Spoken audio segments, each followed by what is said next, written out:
సింగరేణిలో ఓట్ల లెక్కింపు ప్రక్రియ షురూ అయింది. ప్రస్తుతం సింగరేణి ప్రధాన కార్యాలయం కొత్తగూడెం వద్ద మనం ఉన్నాం. కౌంటింగ్ కేంద్రం వద్ద ప్రస్తుతం మనం ఉన్నాం. కౌంటింగ్ కేంద్రం లోపల పూర్తిగా ఓట్ల లెక్కింపు ప్రక్రియ అయితే కొనసాగుతుంది. అటు ఉదయం నుంచి సాయంత్రం 5 గంటల వరకు పోలింగ్ ప్రక్రియ పూర్తిగా కొనసాగింది. చాలా ప్రశాంతమైనటువంటి వాతావరణంలో సింగరేణిలో గుర్తింపు సంఘం ఎన్నికల ప్రక్రియను అయితే అటు సజావుగా కొనసాగించారు. అటు కేంద్ర కార్మిక శాఖ అధికారులతో పాటు స్థానిక ప్రభుత్వ యంత్రాంగం అంతా కూడా గుర్తింపు సంఘం ఎన్నికల్లో ఎటువంటి అలజడి లేకుండా చాలా ప్రశాంతమైనటువంటి వాతావరణంలో గుర్తింపు సంఘం ఎన్నికల పోలింగ్ ప్రక్రియను అయితే సజావుగా ముగిసిందని చెప్పుకోవాలి. ప్రస్తుతం కౌంటింగ్ కొనసాగుతుంది. అటు కోల్బెల్ట్ వ్యాప్తంగా కూడా 12 కౌంటింగ్ సెంటర్లను ఏర్పాటు చేశారు. ఎక్కడ కూడా అలజడి ఇతర ఇబ్బంది పరిస్థితులు తలెత్తకుండా పూర్తి స్థాయిలో చాలా ప్రశాంతంగా కౌంటింగ్ వాతావరణాన్ని అయితే ప్రస్తుతం కొనసాగిస్తున్న పరిస్థితి కనిపిస్తుంది. ప్రస్తుతం పూర్తిగా కోల్బెల్ట్ వ్యాప్తంగా 12 కౌంటింగ్ కేంద్రాలను అయితే ఏర్పాటు చేశారు.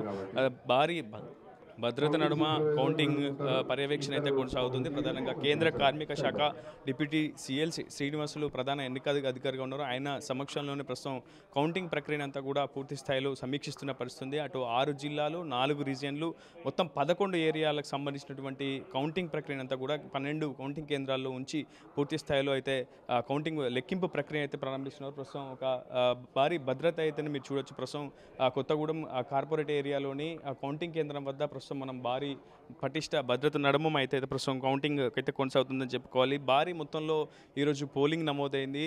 ఉదయం 7 గంటల నుంచి సాయంత్రం 5 గంటల వరకు నిర్వహించినటువంటి సింగరేణి ఎన్నికల పోలింగ్లో సుమారు 94.20% పోలింగ్ నమోదైనట్లు అధికారులు చెప్తున్నారు. మొత్తం 39,773 మంది కార్మికులకు గాను 37,468 మంది కార్మికులు ఓటు హక్కును ఈరోజు సద్వినియోగం చేసుకున్నారు. అత్యధికంగా ఇల్లందులో 98.37% పోలింగ్ నమోదైతే అత్యల్పంగా రామగుండం 3 ఏరియాలో 93% పోలింగ్ నమోదైంది. 84 పోలింగ్ కేంద్రాల నుంచి 252 బ్యాలెట్ బాక్సులను కౌంటింగ్ కేంద్రం తరలించి లెక్కింపు ప్రక్రియను అధికారులు మొదలుపెట్టారు. కోల్బెల్ట్ వ్యాప్తంగా కౌంటింగ్ ప్రక్రియను అటు కేంద్ర కార్మిక శాఖ అధికారులు అయితే పర్యవేక్షిస్తున్న పరిస్థితి.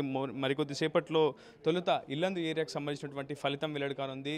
ఆ తర్వాత చివరిగా శ్రీరాంపూర్ ఏరియాకు సంబంధించినటువంటి ఫలితం వెల్లడి కానుంది. పోలింగ్ కేంద్రాలు అత్యధికంగా ఉండడం, ఓటర్ల సంఖ్య అత్యధికంగా ఉండడంతో ఈ శ్రీరాంపూర్ ఏరియాకు సంబంధించినటువంటి ఓటింగ్ ప్రక్రియ అయితే ఆలస్యంగా అవుతుందని అయితే అటు ఎన్నికల అధికారులు చెప్తున్నారు. అటు కోల్బెల్ట్ వ్యాప్తంగా ఎక్కడ కూడా ఎటువంటి అలజడి లేకుండా భారీ బందోబస్తు అయితే నిర్వహించారు. అటు స్థానిక ప్రభుత్వ యంత్రాంగం సహకారం కూడా అటు సింగరేణి యాజమాన్యం తీసుకుంటుంది. ప్రధానంగా కొత్తగూడెం ఏరియాలో కార్పొరేట్ ఏరియాలో పూర్తిగా కౌంటింగ్ కేంద్రాన్ని గత కొద్దిసేపటి క్రితం అటు డైరెక్టర్ బలరాం సమీక్షించారు. ప్రస్తుతం కౌంటింగ్ ప్రక్రియ ఎలా జరుగుతుందనే అంశాన్ని కూడా అటు అధికారులను అటు ప్రభుత్వ యంత్రాంగాన్ని అయితే అడిగి తెలుసుకున్నారు. ప్రస్తుతం ఒక భారీ భద్రత నడుమ అయితే కౌంటింగ్ ప్రక్రియ చేపట్టారు. ఉదయం 7 గంటల నుంచి సాయంత్రం 5 గంటల వరకు పోలింగ్ ప్రక్రియ ముగిసిన తర్వాత అన్ని పోలింగ్ స్టేషన్ల నుంచి బ్యాలెట్ బాక్సులను అటు కౌంటింగ్ కేంద్రాలకు తీసుకొచ్చారు. భారీ భద్రత నడుమ పోలీసు భద్రత సమక్షంలో తీసుకొచ్చారు. హైదరాబాద్లో సింగరేణి భవన్లో బూత్ నెంబర్ 5కు చెందిన 88 ఓట్లను లెక్కించనున్నారు. పోస్టల్ బ్యాలెట్లకు సంబంధించి నైని కోల్ బ్లాక్ నుంచి, అదేవిధంగా ఢిల్లీలోని సింగరేణి కార్యాలయం నుంచి మొత్తం 4 కార్మికులు పోస్టల్ బ్యాలెట్లను వినియోగించుకున్నారు. ఈ పోస్టల్ బ్యాలెట్లో ఓట్ల లెక్కింపు ప్రక్రియను కూడా ఇప్పటికే పూర్తి చేశారు కౌంటింగ్ సెంటర్లో అధికారులు. మొత్తంగా కౌంటింగ్ కోసం పూర్తిగా కోల్బెల్ట్ వ్యాప్తంగా కూడా 69 మంది సూపర్వైజర్లు, 138 మంది కౌంటింగ్ అసిస్టెంట్ సహా మొత్తం 207 మంది సిబ్బందిని అటు సింగరేణి యాజమాన్యంతో పాటు కేంద్ర కార్మిక శాఖ ఇప్పటికే నియమించింది. ప్రధానంగా ఎన్నికల బరిలో మొత్తం 13 కార్మిక సంఘాలు నిలిచాయి. ఈరోజు ఉదయం నుంచి కూడా ఆ పోలింగ్ ప్రక్రియకు సంబంధించుకోవచ్చు పూర్తి స్థాయిలో ఏర్పాట్లు అయితే చేశారు. అదేవిధంగా కౌంటింగ్ సంబంధించి కూడా పెద్ద ఎత్తున ఏర్పాట్లు అయితే చేశారు. ఎక్కడ ఎటువంటి ఇబ్బందులు తలెత్తకుండా ముందస్తు ఏర్పాట్లు చేశామని చెప్పి అధికారులు చెప్తా ఉన్నారు. ప్రధానంగా మొత్తం ఎన్నికల బరిలో 13 కార్మిక సంఘాలు నిలవగా హోరాహోరీ ఫైట్ మాత్రం అటు ఏఎన్టీసీ ఏఐటీసీ మధ్య చాలా స్పష్టంగా కనిపిస్తుంది.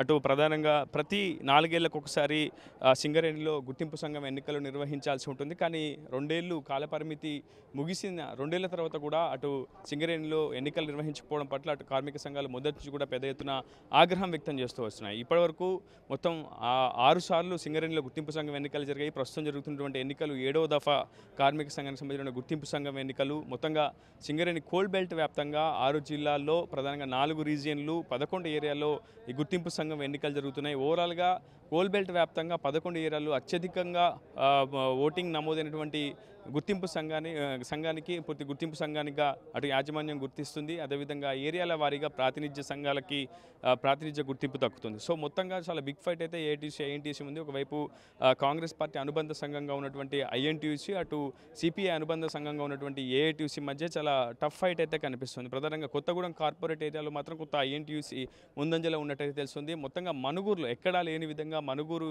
ఏరియాలో మాత్రం చాలా ముక్కునపు పోటీ కనిపిస్తుంది. అక్కడ టీబీజీ కేసు కూడా తన ఉనికిని చాటుకునే ప్రయత్నం చేస్తుంది. మరికొన్ని ఏరియాల్లో టీబీజీ కేసు ఏఐటీయూసీకి మద్దతు ఇచ్చినట్లు ఒక ప్రచారం జరిగింది. ఉదయం నుంచి కూడా టీబీజీ కేసు నుంచి భారీ మొత్తంలో క్రాస్ ఓటింగ్ ఏఐటీయూసీకి షిఫ్ట్ అయిందన్న ఒక ప్రచారం అయితే జరుగుతూ వచ్చింది. మొత్తంగా టీబీజీ కేసు ఓటింగ్ ఈసారి చాలా క్రియాశీలకంగా మారుతుంది. ఎందుకంటే పూర్తి స్థాయిలో తమ సత్తా చాటుకునేందుకు సత్తా చాటే విధంగా బీఆర్ఎస్ పార్టీ నేతలు కావచ్చు, అనుబంధ సంఘ నేతలు కావచ్చు, పూర్తి స్థాయిలో ప్రచారం చేయకపోవడం చాలా కీలకమైనటువంటి దశలో టీబీజీకి సంబంధించినటువంటి అగ్రనేతలుగా ఉన్నటువంటి వెంకట్రావు, రాజిరెడ్డి, మల్లయ్య లాంటి కీలక నేతలు కూడా రాజీనామా చేయడం టీబీజీ కేసుకు చాలా ఇబ్బందికరమైన పరిస్థితి తెచ్చిపెట్టిందని చెప్పుకోవాలి.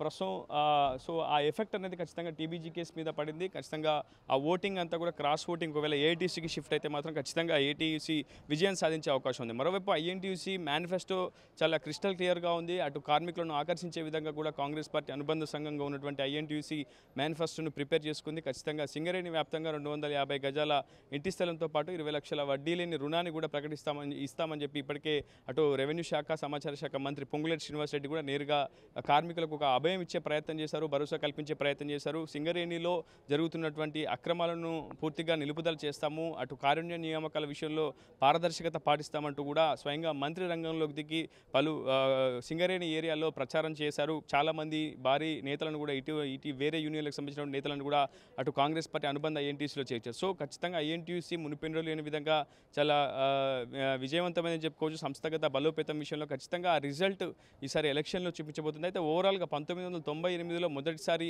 సింగరేణిలో ఈ గుర్తింపు సంఘం ఎన్నికలు నిర్వహించగా ఇప్పటి వరకు 3 సార్లు ఏఐటీయూసీ విజయాన్ని సాధించింది. 2 సార్లు టీబీజీకేస్ 2012, 2017లో టీబీజీకేస్ 2 సార్లు గుర్తింపు సంఘంగా కార్మికుల మన్ననలు పొంది. అయితే కేవలం ఒక్కసారి మాత్రం ఐఎన్టీయూసీ విజయాన్ని సాధించింది. అయితే ఈసారి మాత్రం ప్రధానంగా ఏఐటీయూసీ ఐఎన్టీయూసీ మధ్య చాలా టఫ్ ఫైట్ కనిపిస్తుంది. ఓవరాల్గా సింగరేణి కోల్బెల్ట్ వ్యాప్తంగా ఏఐటీయూసీ చాలా మంచి సత్ఫలితాలు సాధించిందన్న అంశాన్ని మా సంఘానికి సంబంధించినటువంటి నేతలు అయితే చెప్తున్నారు.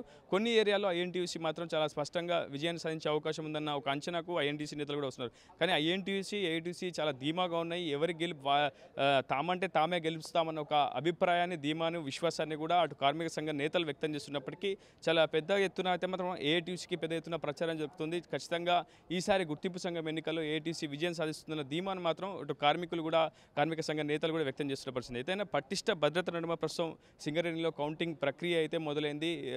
తొలుత ఇల్లందు ఏరియాకు సంబంధించినటువంటి ఫలితం రానుంది. చివరిగా శ్రీరాంపూర్ ఏరియాకు సంబంధించినటువంటి ఫలితం రానుంది. ఇప్పటికే అటు కౌంటింగ్ సిబ్బంది లోపల కౌంటింగ్ ప్రక్రియను కూడా ప్రారంభించారు. కౌంటింగ్ ప్రక్రియ అంతా కూడా సజావుగానే కొనసాగుతుంది. డిప్యూటీ సిఎల్సి శ్రీనివాసులు సమక్షంలో ప్రస్తుతం చీఫ్ ఎన్నికల ప్రధాన అధికారిగా ఉన్నారు. ఆయన సమక్షంలోనే ప్రస్తుతం కౌంటింగ్ ప్రక్రియ అంతా కూడా సూపర్వైజ్ చేస్తున్నారు. క్షేత్రస్థాయిలో ప్రభుత్వ సిబ్బంది కూడా ఎప్పటికప్పుడు సజావుగా ప్రక్రియ జరుగుతున్న అంశాన్ని కూడా పరిశీలిస్తున్నారు. గత కొద్దిసేపు క్రితం సింగరేణి డైరెక్టర్ బాలరామ్తో పాటు ఆర్డీఓ శిరీష కూడా కొత్తగూడెంలోని కౌంటింగ్ కేంద్రానికి వచ్చి సజావుగా ప్రక్రియ సాగుతుందా లేదన్న అంశాన్ని అధికారులతో అడిగి తెలుసుకున్నారు. ఏమైనా ఇబ్బందులు ఉంటే చెప్పాలని కూడా అధికారులకు సూచించారు. మొత్తంగా చాలా ప్రశాంతమైన వాతావరణంలో ఉదయం నుంచి సాయంత్రం వరకు పోలింగ్ ప్రక్రియ ముగిసింది. కౌంటింగ్ ప్రక్రియ కూడా మొదలైంది. మరికొద్దిసేపట్లోనే ఇల్లందు ఏరియాకు సంబంధించిన ఫలితం అయితే వెల్లడి కానుంది. ఇది వీడియో నుంచి రిపోర్టర్ ఉదయ్, RTV, కొత్తగూడెం నుంచి. మరిన్ని వీడియోస్ కోసం ఛానల్ ని సబ్స్క్రైబ్ చేయండి. లేటెస్ట్ అప్డేట్స్ కోసం వాట్సాప్ ఛానల్ ని ఫాలో చేయండి. అండ్ లింక్ డిస్క్రిప్షన్ లో ఉంది.